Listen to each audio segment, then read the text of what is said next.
Hello friends, welcome to my simple cooking and organising channel. இந்த மாதிரி intro கொடுத்து பேசியே ரொம்ப நாள் ஆகிடுச்சுங்க. ஒரு மாதத்துக்கு மேலே ஆகிடுச்சு. வீடியோவே நான் எடுக்கல. கிட்டத்தட்ட 2 மாதம் ஆகிடுச்சுங்க வீடியோவே போட்டு. இன்றைக்கி பார்த்திங்கன்னா சரி எப்படியாவது வீடியோ எடுத்து நம்ம போஸ்ட் பண்ணிடலாம். ஏன்னா வீடியோ போட்டாலுமே யாரும் பார்க்க போகிறது இல்லைங்க. இருந்தாலுமே பார்த்திங்க அப்படின்னா நம்ம வீடியோ போட்டால் எனக்கு மோட்டிவேஷனெல்லாம் இருக்கும் அப்படிங்கிறதுனால இந்த வீடியோ ஷேர் பண்ணுறேன். இது பார்த்திங்கன்னா விநாயகர் சதுர்த்தி அன்றைக்கி ஈவினிங் எடுத்த வீடியோ தாங்க. ஒரு 4:30 அப்படிங்கும்போது தான் நான் வேலைகள்லாம் ஆரம்பித்தேன்.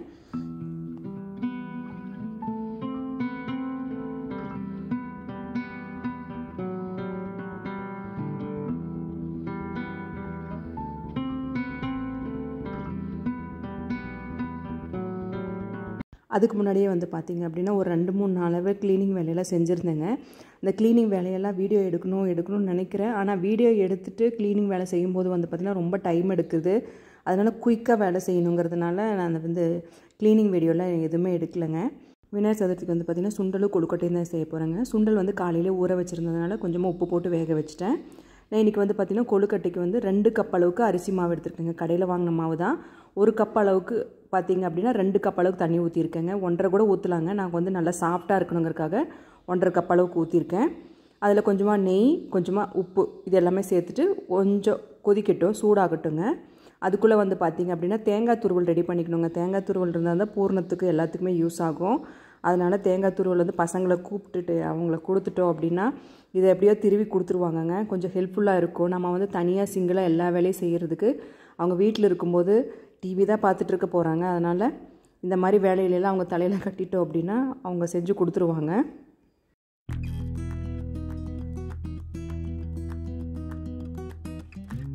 அடுத்து என்னங்க, நம்ம ஊற்றி வச்சு அந்த தண்ணி நல்லா கொதிச்சிடுச்சு. இப்போ 2 கப் அளவுக்கு அரிசி மாவு சேர்த்துக்கலாங்க. ஒரு 3 ஸ்பூன் அளவுக்கு கார்ன்ஃப்ளவர் மாவு சேர்த்துக்கலாம். இல்லைனா மைதா மாவு சேர்த்துக்கலாம். அப்போ தான் நல்லா சாஃப்டாக வருங்க. கொஞ்சம் கட்டுற மாதிரி இருக்குங்க. ஆனால் நம்ம கிளறி விட்டுட்டு நம்ம பிணையும் போது அந்த கட்டியெல்லாம் எதுவும் இருக்காது. பார்த்திங்க அப்படின்னா நான் இன்றைக்கி கொஞ்சம் கொல நல்லா சாஃப்டாக வரணுங்கிறதுக்காக இந்த மாதிரி பண்ணியிருந்தேன். இல்லைனா நீங்கள் 1 கப் அளவுக்கு ஒரு 1.5 கப் அளவுக்கு தண்ணி விட்டால் கூட போதும். தண்ணி நல்லா இறுகிடுச்சுங்க. நல்லா அரிசி மாவில் வெந்துருச்சு. இப்போ ஸ்டவ் ஆஃப் பண்ணிவிட்டு இதை ஆறுற வரைக்கும் வெயிட் பண்ணுவோம். அதுக்கிடையில் நம்ம எனர்ஜி பூஸ்டான டீயுமே குடிச்சிடலாங்க. நல்லா இஞ்சி தட்டி டீ போட்டு வச்சுருக்கேங்க. அதுக்கிடையில் சிம்பிளான பூரணம் தாங்க. அதுக்கு பார்த்திங்கன்னா ஒரு மிக்ஸி ஜாரில் 1/2 கப் அளவுக்கு பொட்டுக்கடலை, 1/2 கப் அளவுக்கு வேர்க்கடலை, 1 கப் அளவுக்கு நாட்டு சர்க்கரை, ஒரு 5 ஏலக்காய் இது எல்லாமே சேர்த்துட்டு நல்லா கொரப்பாக அரைச்சி எடுத்துக்கலாங்க. இப்போ அரைச்சி எடுத்தாச்சு. நம்ம பூரணத்தை இதில் சேர்த்துக்கலாம். அடுப்பெல்லாம் தேவையில்லைங்க. நம்ம இப்படியே டைரெக்டாக செஞ்சிட்டோம் அப்படின்னா ரொம்ப ஈஸியான பூரணம் தாங்க இது. இந்த வாட்டி வேர்க்கடலையெல்லாம் சேர்த்து செஞ்சுருந்தேங்க. அந்த பூரணம் ரொம்ப டேஸ்ட்டாக இருந்தது. இது கூடயே பார்த்திங்கன்னா 1 கப் அளவுக்கு நம்ம துருவின தேங்காய் சேர்த்துக்கலாங்க. இது கூடயே கொஞ்சமாக நெய் சேர்த்துக்கலாம். இது நல்லா மிக்ஸ் பண்ணி விட்டுட்டோன்னா ரொம்ப சிம்பிளான பூரணம் ரெடிங்க. ஆனால் ரொம்ப டேஸ்ட்டாக இருக்கும். பார்த்திங்க அப்படின்னா இந்தளவுக்கு நமக்கு கொஞ்சம் அந்த தண்ணி விட்டு வருங்க தேங்காய் சேர்க்கும்போது. இது உருண்டை பிடிச்சிட்டு நம்ம ரெடி பண்ணிடலாம்.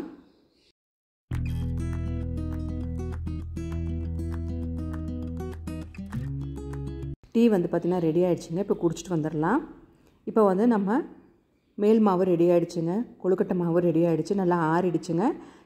சப்பாத்தி மாவு பிசைகிற மாதிரி நல்லா பிசைஞ்சிக்கலாங்க. கொஞ்சமாக நெய்யோ எண்ணெயோ தடவிட்டோம் அப்படின்னா கையில் ஒட்டாது. இது கொஞ்சம் ஸ்டிக்கியாக தான் இந்த வாட்டி பிணைஞ்சிருக்கு. ஆனால் சாஃப்டாக ரொம்ப சாஃப்டாக இருந்ததுங்க. எங்கள் வீட்டில் கூட இது மைதா மாவில் செஞ்சதான்னு கேட்டார். ஆனால் அரிசி மாவில் தான் செஞ்சுருந்தேன். ரொம்ப சாஃப்டாக இருந்தது. நான் கொழுக்கட்டை எக்ஸ்பர்ட் எல்லாம் கிடையாதுங்க. ரொம்ப சிம்பிளாக தான் செய்வேன். அதுவுமே பார்த்திங்கன்னா சுமாராக தான் இருக்கும். யூடியூப்பில் காமிக்கிற மாதிரி ரொம்ப பர்ஃபெக்டாலாம் எனக்கு வராதுங்க. நானுமே எனக்கு தெரிஞ்ச மாதிரி வருஷத்துக்கு ஒரு வாட்டி இந்த மாதிரி செஞ்சுருவேன்.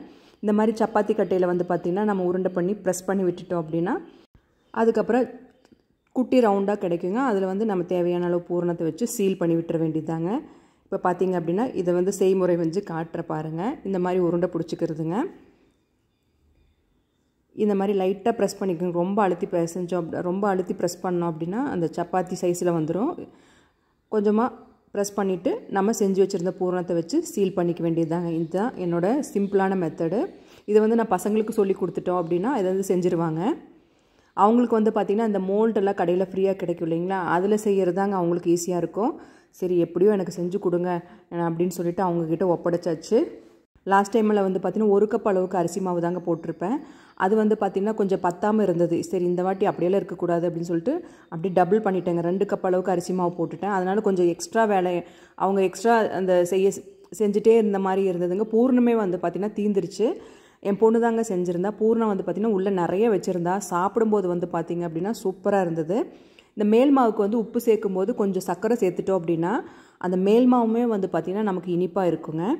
பார்த்திங்க அப்படின்னா ஒவ்வொரு பேட்சாக அவங்க செஞ்சு கொடுக்க நானுமே வந்து பார்த்திங்கன்னா இட்லி பாத்திரத்தில் வச்சு வேக வச்சுட்டேன். கொழுக்கட்டை வந்து பார்த்திங்கன்னா ஒரு 7 நிமிஷம் வெந்தால் போதும். அடுத்து வந்து சுண்டல் வந்து வேக வச்சுட்டேங்க. சுண்டலுக்கு வந்து பார்த்திங்கன்னா ஒரு மசாலா சுண்டல் மாதிரி தான் ரெடி பண்ண போகிறேன். அதுக்கு வந்து 1 கப் அளவுக்கு தேங்காய், 3 பச்சை மிளகா, ஒரு பெரிய துண்டளவுக்கு இஞ்சி இது எல்லாமே சேர்த்துக்கிறேன். ஒரு கைப்பிடி அளவுக்கு மல்லி இலை சேர்த்துக்கலாங்க. இது எல்லாம் வந்து கொரப்பாக அரைச்சி எடுத்துக்கலாம். நல்லா பேஸ்ட்டாக அரைச்சி எடுத்துக்கக்கூடாதுங்க. நல்லா கொரப்பாக அரைச்சி எடுத்துக்கலாம். பார்த்திங்கன்னா இந்த மாதிரி தருன்னு இருக்கணுங்க. இது ஒரு பக்கம் இருக்கட்டும். அடுத்து வந்து பார்த்திங்கன்னா அடுப்பில் கடாயை வச்சுக்கிறேன். எப்பவும் போல் தாளிக்கிறதாங்க. கடுகு, உளுத்தப்பருப்பு, கடலைப்பருப்பு எது வேணால் போட்டுக்கலாங்க. கடலைப்பருப்பு நல்லா கலர் சேஞ்ச் ஆன உடனே நம்ம தேங்காய் பேஸ்ட்டு, அதாவது தேங்காய் தருன்னு அரைச்சி வச்சுருந்தோம் இல்லைன்னா அதை எண்ணெயில் சேர்த்து நல்லா ஒரு 2 நிமிஷத்துக்கு நல்லா வறுத்து விட்டுக்கலாங்க. நீங்கள் வெங்காயம் கூட சேர்த்துக்கலாம். வெங்காயம் வந்து பிரசாதம் ரெடி பண்ணுறதுக்கு வெங்காயம் சேர்க்கக்கூடாதுன்னு சொல்லுவாங்க. அதனால் நான் இன்றைக்கி வந்து வெங்காயம் சேர்க்கல.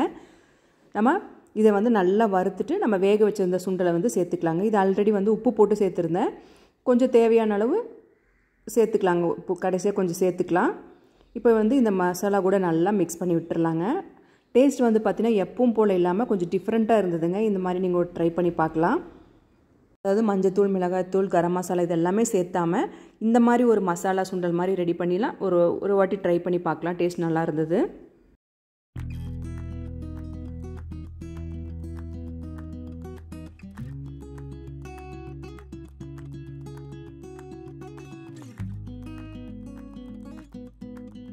அவ்வளோதாங்க, சுண்டல் ரெடி பண்ணியாச்சுங்க. இது ஒரு பக்கம் இருக்கட்டும். விளக்குமே வந்து பார்த்திங்கன்னா கழுவி எடுத்துட்டேங்க. இது வந்து முதல் நாளே செஞ்சுருந்துருக்கலாம். கொஞ்சம் ஹரிபரியாக தான் இருந்தது. இருந்தாலுமே வந்து பார்த்திங்க அப்படின்னா பசங்க இதெல்லாம் ஹெல்ப் பண்ணதுனால நான் வந்து விளக்குமே வந்து க்ளீன் பண்ணி எடுத்துட்டேங்க.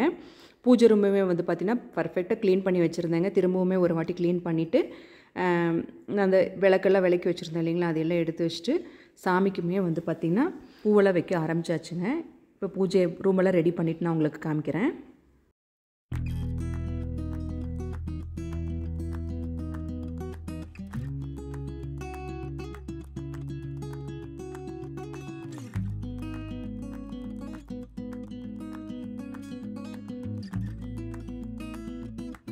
அவ்வளோதாங்க, பூஜை ரூமில் வந்து விளக்கெல்லாம் ஏற்றிட்டு அதுக்கப்புறமேட்டு நம்ம செஞ்சு வச்சுருந்த பிரசாதத்தையும் வச்சாச்சுங்க.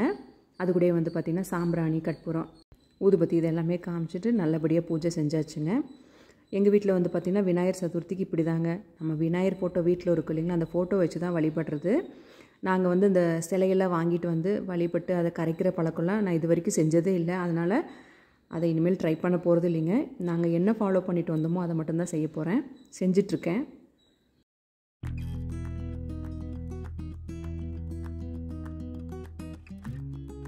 அவ்வளோதாங்க ஃப்ரெண்ட்ஸ், ரொம்ப சிம்பிளான எளிமையான விநாயகர் சதுர்த்தி எப்படி செலிப்ரேட் பண்ணோங்கிறது பார்த்துருப்பீங்க.